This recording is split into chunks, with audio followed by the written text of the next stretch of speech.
Olá, aqui é Pastor Hudson Paola, pastor da Primeira Igreja Batista em Figueira, município de Nova Iguaçu, Rio de Janeiro. A minha pergunta de sempre, como você está? Então, o nosso vídeo hoje tem como a proposta, o objetivo de estarmos ajudando a você na compreensão da última lição desse ano. Lembrando a você de que nós estaremos entrando num pequeno recesso, ou no recesso das férias, de janeiro, e estaremos retornando à escola bíblica virtual ou presencial em fevereiro. Isso vai depender do que vai acontecer no cenário da saúde e político e também mundial, Nós estamos falando do Covid-19. E é importante que a gente entenda de que todas essas coisas, elas acabam sendo determinantes para algumas ações nossas. Então, hoje a gente vai estudar a última lição, o número da lição é a lição 13, dessa edição especial da Palavra e Vida, que é Esperanças em Tempos Difíceis, ou a certeza na esperança, como a gente tem estudado nesses dias. E hoje a lição tem como título Certeza do Amanhã. O autor dessas lições é o pastor Vanderlei Batista Marins. Tenho orgulho de dizer que o pastor Vanderlei é meu amigo. Ele, que é um homem, é pastor da Primeira Igreja Batista de Alcântara, município de Alcântara, próximo ali de São Gonçalo, do outro lado, como a gente brinca quando estamos juntos, do outro lado da Poça, lá de Niterói. E ele já está ali há um bom tempo, e também ele já foi presidente tanto da Convenção Batista Fluminense como da Convenção Batista Brasileira. É um homem respeitável, um homem de um conhecimento assim muito grande. Tem um cabedal de conhecimento e de experiência bem extenso e invejável. Então, ele tem a lição hoje foi escrita por ele, e a gente vai aqui se deliciar com esses pequenos momentos aqui e vamos, lógico, passar aqui para você alguns pontos importantes dessa lição. Lembrando, como eu já falei, essa é a última lição e a gente retorna com a Escola Bíblica Dominical presencial ou virtual em fevereiro, possivelmente depois do Carnaval. Vamos lá. Quando eu estava lendo essa lição, eu lembrei de um versículo que eu gosto muito do profeta Isaías. Eu vou ler para você na íntegra. Isaías 38, verso 17. Olha que coisa interessante. Eu quero me antecipar dizendo para você que se trata de uma antagonia. O que é uma antagonia? Algo que é oposto ao outro, mas que produz, nesse contexto aqui, produz algo positivo. Vamos lá que você vai entender. Olha só. Eis que foi para minha paz que tive em grande amargura. Tu, porém, amaste a minha alma e livraste da cova da corrupção, porque lançaste para trás de ti todos os meus pecados. Você quer que eu repita? Vou ler. Eis que foi para minha paz que tive grande amargura. Olha só, antagonia. Foi para minha paz que tive amargura. Tu, porém, amaste a minha alma e livraste da cova da corrupção. Lançaste para trás de ti todos os meus pecados. Então, por que lembrei? Porque a lição de hoje vem falando sobre a certeza do amanhã. E como a gente pode ter certeza do amanhã se a gente categoricamente ver na Bíblia, e muitas vezes a gente diz isso por várias razões, dizendo que o amanhã pertence ao Senhor. E o autor aqui vem dizendo, pastor Vanderlei, falando do tempo em que estamos vivendo, é um tempo difícil, é um tempo onde há as restrições, a gente não estava acostumado com isso, onde há o afastamento, o isolamento, há leis que são implementadas, liminares que são editadas, saem em editais, saem nos jornais, saem no diário oficial, e traz para nós uma nova rotina e novos modos de operar com o nosso dia a dia. Há um exemplo bem básico, bem típico, uso das máscaras. Quer dizer, é algo que veio, que a gente não tinha isso como uma prática, mas em função da pandemia, a gente está vivendo isso. Então é um tempo de restrições, e essas restrições sempre são inquietantes, porque tudo aquilo que é novo para nós traz para nós um desconforto, e se a gente não correr para se adaptar logo a essas restrições, a essas mudanças, a gente acaba por sofrer. Mas o autor traz para nós algumas histórias relacionadas ao povo de Israel quando eles estavam no cativeiro babilônico. E a perspectiva do texto do cativeiro vai falar de que Deus, embora houve uma apostasia, um distanciamento do povo lá na Babilônia, da presença de Deus, inclusive eles tiveram muitas influências de outras religiões, de outros hábitos e costumes religiosos, outras crenças, e no contexto, no bojo histórico, de que foi ali que Israel começou a ter ideia de demônios, ter ideia do inimigo, do diabo. Porque até então, a experiência que o povo tinha era que, se as coisas vinham bem, coisas boas, era Deus que mandava. Se as coisas eram ruins, também era a vontade de Deus. O que não está errado, mas hoje a gente atribui o bem a Deus e a coisa ruim para o outro, o inimigo, né? Então, perceba que todas as circunstâncias em que a gente vai viver, todas as ocasiões que a gente tem na nossa vida, ela vai produzir algo na nossa vida. Por isso ele fala assim, certeza que motiva investimentos no presente. Você vai ver no capítulo 29 de Jeremias, e que é um contexto também que fala do cativeiro, vai dizer que Deus está instruindo, que Deus está instruindo ao povo que continue a casar-se, a formar famílias, a ter filhos e filhas. Aí você vai falar assim, dentro do cativeiro? Porque havia promessa da liberdade, e o povo precisava ser um povo, uma nação numerosa, para que eles pudessem, então, após o exílio, após o cativeiro, eles pudessem se fortalecer como nação. Aí nos dá a entender que a gente precisa entender que, independente das situações, nós temos que olhar para o futuro e trabalhar para as melhoras. Então, por isso eu lembrei do versículo que eu li agora para você. Pode ser que agora tenha sido um momento de muita amargura, mas se a gente olhar direitinho, Deus está cuidando da gente e vai realmente nos levar a ter essa certeza. Aqui, o profeta Jeremias fala com o povo que estava exilado, vivendo as durezas de um cativeiro, marcado pela revolta e ausência da experiência. Salmo 137 relata alguma coisa, para que agisse com normalidade. Aquela agora era a realidade deles, ou seja, essa realidade do Covid, essa realidade do isolamento social, dessa coisa que está acontecendo no mundo todo, é a nossa realidade no momento. Então, o que a gente faz? Quais os investimentos que a gente faz nesse tempo? A fé, nos aprofundarmos na palavra, lembrarmos das promessas de Deus, lembrar que a esperança do crente é a volta de Jesus, lembrar que somos totalmente dependentes de Deus e que, uma vez a gente confiando nele, podemos continuar investindo na nossa fé. A segunda, depois você tenha o cuidado, a lição ela não é muito extensa, tenha a curiosidade, vai dar uma lida.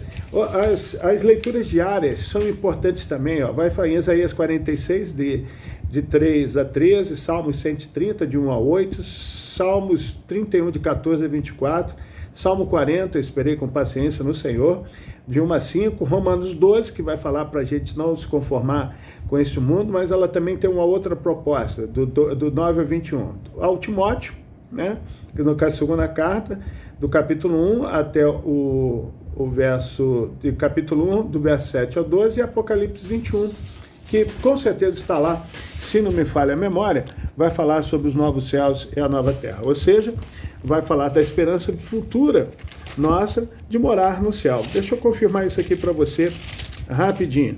Deixa eu ver aqui, para que você tenha, eu não devo, olha só, o novo céu e a nova terra. Vi o novo céu e a nova terra, pois o primeiro céu e a primeira terra já passaram e o mar não existe. Vá lá, dá uma olhada e você vai lembrar da história. Fica com medo do Apocalipse, não. Apocalipse é o livro da revelação, não é do fim, não. Ele vai revelar para nós o que a gente precisa saber. A segunda coisa, certeza que previne contra os proclamadores das mensagens falidas. Ou seja, nesse tempo também existe o tempo do fake news, né? Ou seja, das notícias falsas, ou às vezes que são divulgadas na mídia e que não são verdadeiras. Mas eu quero fazer um alerta aqui para você. Há poucos dias mesmo tem saído aí alguns vídeos falando sobre as questões relacionadas à vacina do Covid-19, o que vão trazer, que é a preparação para o anticristo e tudo mais. Espera aí, eu não estou dizendo que isso não seja verdade, mas também não estou afirmando que é verdade. Mas por que eu falei então isso?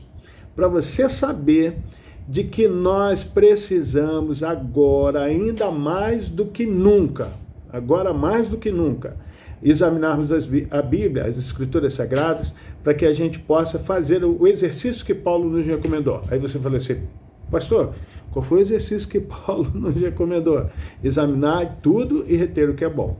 Então, para que você possa fazer o confronto do momento atual com a Bíblia, você precisa olhar o momento atual, as coisas que são ditas e outras coisas, por pastores, por pessoas que se intitulam evangélicos e cristãos, e ver que se está em concordância com a Bíblia. Outra coisa importante também, não legislando em causa própria, se você não é da igreja de Figueira, se você está assistindo essa aula de outra igreja, procure conversar com o seu pastor, com o líder da sua célula, o líder do seu ministério, a fim de esclarecer essas questões. Olha, nós precisamos tomar cuidado, porque o próprio Jesus certa vez fala assim, olha, toma cuidado quando falar assim, ó, eles ali, o Cristo, eles ali, porque ele fala assim, aonde estão os abutres, ali está também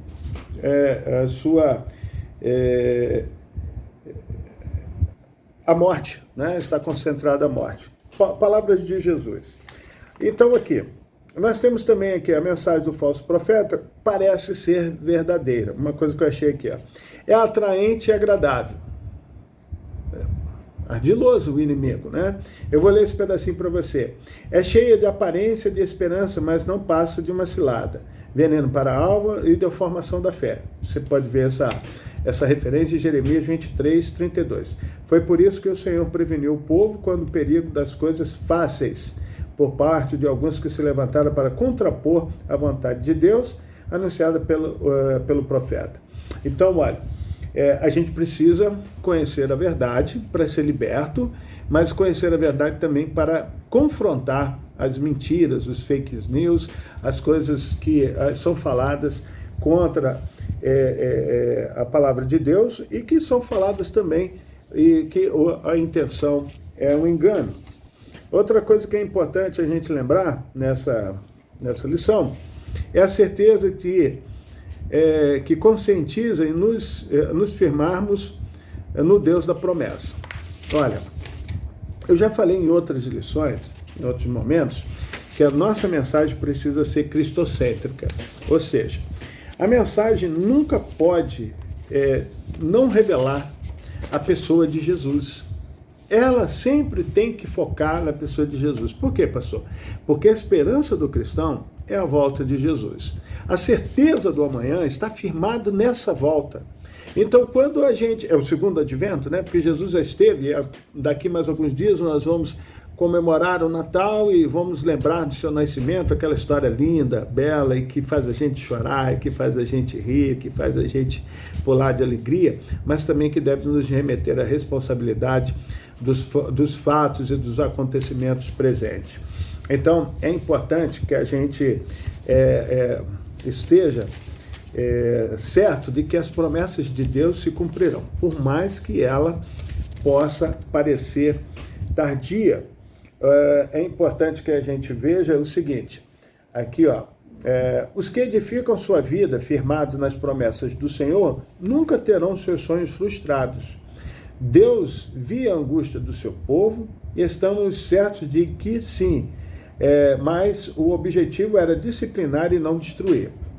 Olha aqui outra coisa importante, muitas vezes acontecem coisas difíceis na nossa vida, não é para que a gente possa ser destruído, não é para que a gente venha desanimar, mas sim para que a gente aprenda com essas situações.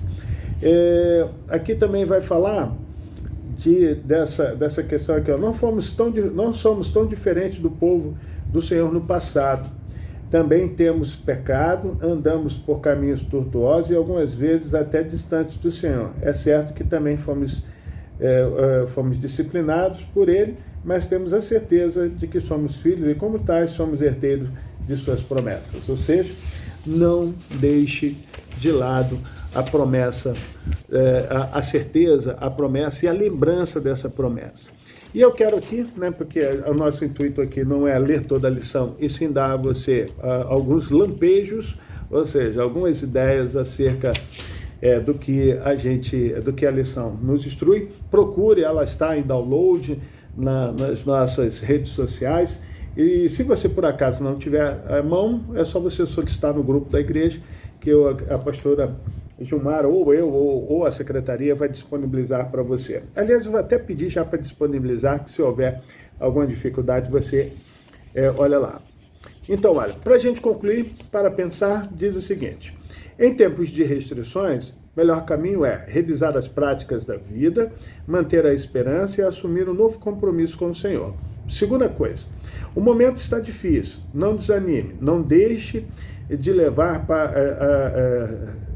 se deixe levar por mensagens falidas ou fake news, e nem se esconda da vida. Viva normalmente e procure retirar o melhor de cada situação. Ou seja, mediante os problemas, busque a solução e aprenda com essas dificuldades. Terceira coisa, depois da tempestade sempre virá a bonança. Ou seja, mas até para vivermos em dias de bonança, precisa ânimo, força e fé, a fim de reconstruirmos os muros caídos do templo destruído, edificar casas, arar, semear e a terra para as novas colheitas. Ou seja, a nossa esperança está no Senhor. Esperi com paciência no Senhor, Ele ouviu o meu clamor e atendeu a minha súplica. O Isaías 41, verso 20, diz assim: para que todos vejam e saibam e testifiquem que a mão do Senhor fez o Santo de Israel. Ou seja, a gente pode acreditar e Ele vai fazer e cumprir com todas as promessas. Como eu te falei, procure ler as lições, as leituras diárias que está impressa nas lições, que isso vai dar para nós um embasamento bíblico-teológico, ou seja, a gente poderá ouvir a opinião de pastores, de professores, de mestres, mas a gente poderá também confirmar todas essas coisas na palavra de Deus. Que Deus te abençoe, um feliz ano novo, um bom Natal, e que você possa, em meio a tantas dificuldades, possa ainda lembrar que em Belém de Judá, Belém Efrata, nasceu hoje, ou na segunda mensagem da palavra de nasceu, vos nasceu hoje o Salvador, aquele que é intitulado o Messias, o Emanuel, o Deus conosco. Foi muito bom, mesmo em meio a tantas dificuldades e problemas que passamos durante esse ano, que já está quase acabando, falta aí 27 dias para acabar. Eu estou falando 27 porque eu estou gravando hoje a lição no dia 4, então está faltando 27 dias. E eu espero que você mesmo esteja firme, e acreditando em todas as promessas, que a gente possa passar aí esse ano 2020, ingressar em 2021, na certeza de que o Senhor nos dará a certeza do amanhã. Que Deus te abençoe.